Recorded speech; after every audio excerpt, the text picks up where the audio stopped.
Hey, what's going on YouTube? Storm here with another deck profile today. Today I'm profiling Qliphorts with the updates from the April 2015 ban list. I'm not entirely shocked that they hit the deck. Typically, Konami likes to hit decks like once their support is kind of drained out. And then when I saw that Qliphorts weren't set to get more support in the set that the Clash of Rebellion, I felt that that was the deck that was going to get hit, but anyway, let's get to the deck profile. So obviously we have the newly semi-limited Qliphort Scout.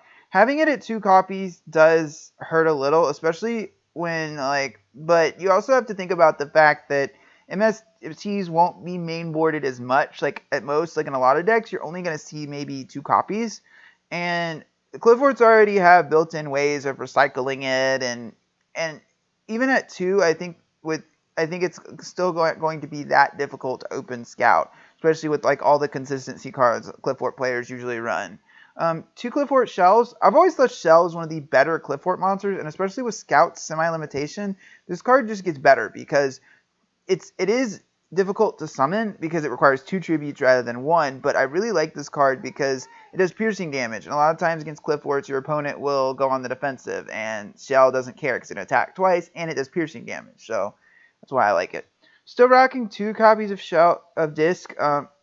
Disc is basically sort of like your combo card, as opposed to Stealth is just like your out card basically, and it just spams the board with a couple and sets up your extra deck. And I still feel like you don't need more than 2. Like I feel like 3 is a bit much. 2 copies of Helix, even though back row is not as important. Like I feel like you still need to rock a couple copies of Helix, and if nothing else, like Helix can pop one of your pendulum zones and set up you for another pendulum play if you've got like clogged up pendulum zones. And then 3 carrier. Carrier is one of the best tribute fodder because you can just it bounces, and bouncing is between Dante, Shaddoll fusions, and there's just so many cards to bounce nowadays. Then 2 copies of Monolith. The reason I'm rocking double Monolith is that with Scout's semi-limitation, I'd prefer to run at least 4 targets. Then now that Scout's at 2, I feel that running double Monolith is a good solution. Now, obviously, you can run stuff like Pot of Riches to recycle if you so desire, but I feel that 2 Monolith is the best setup right now. 2 copies of Stealth. Stealth is, like I said previously, it's your big play to get over a lot of annoying cards, and the fact that it can't be responded to, it's like an Armades on Tribute Summon, is pretty powerful. Next, we have 1 copy of Trampolinix. Obviously, this is one of your big combo plays because you can do this with Scout and get more searches. I always felt that it was a necessary one of in Qliphorts, although some players disagreed, but I feel like the card is pretty good. 2 copies of Odd Eyes. With Scout's semi-limitation, I prefer to run as many other ways to search it as possible. That's basically what Odd Eyes is for, to search Scout. You can also search Trampolinix, but most of the time you're going to be searching Scout with that. Then 1 Towers. I think not every Qliphort player ran Towers, but now with this restrictions the deck has, like Towers is pretty much going to be mainboarded across the board. I mean, on stream yesterday, Paul from Team APS mentioned that like at the regional he went to on Saturday, a lot of Qliphort players were main decking Towers. So it's pretty much going to be, you're going to see, you have to prepare for Qliphort players even with the deck's new restrictions. They're all going to be mainboarding Towers, so it's good to make sure you have outs to it. Then that's all the monsters lineups for the spells. It's a pretty hefty one. 1 Regeki for clearing boards. I didn't feel the need to mainboard Dark Holds and stuff, because this deck has outs to the Dijin Lock more than other decks, so I felt that 1 Regeki was enough. 1 Sacrifice. I didn't feel the need to run Swords at Dawn to recycle it. I understand the thought behind that card, but if you like that card, you can feel free to test it, but I feel that just running Sacrifice by itself is good enough. 1 Laser Clip. I've always liked Laser Clip, even though, like, most of the time you're not going to search it, but the fact that it gives you that extra normal summon, especially with Sacrifice's limitation, allows you to make a lot more power plays. 2 copies of Duality for consistency. 2 copies of Forbidden Chalice. The reason you run Chalice is basically like it's a quick play breakthrough skill, essentially. But it has another effect that it buffs up your Qliphort monsters as well. So if you have something like, say, Shell in the field and it's been normal summoned without tribute, you can Chalice it and it'll go up to 28. It'll go to 32 during the damage step. Plus it's an out to annoying Shaddoll flip effects.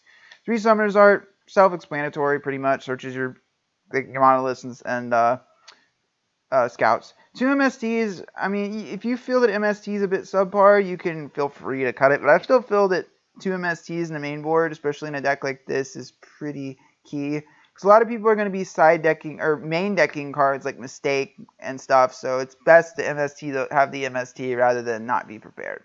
1 copy of Pot of Riches.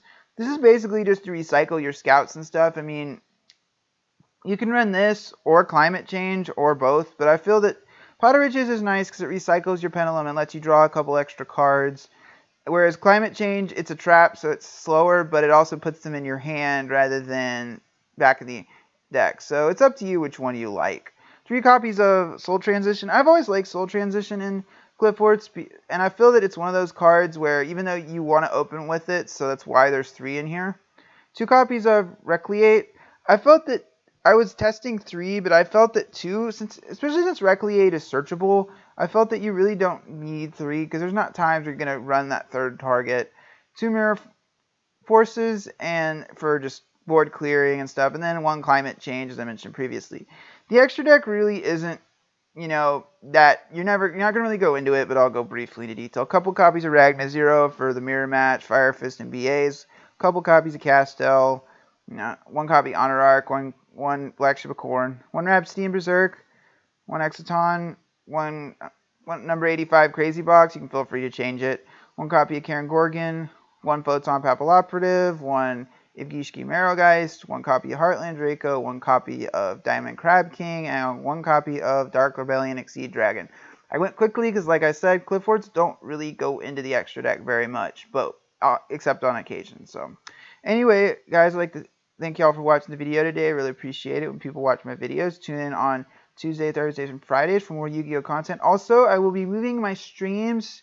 Since I've been having some scheduling issues, my streams are going to be moved to Thursday afternoons, probably anywhere from, I'm thinking 2 to 4 or 3 to 5, but most likely 3 to 5. So tune in. Obviously, you can follow me on Twitch at twitch.tv/AuraStorm43 if you'd like to watch that.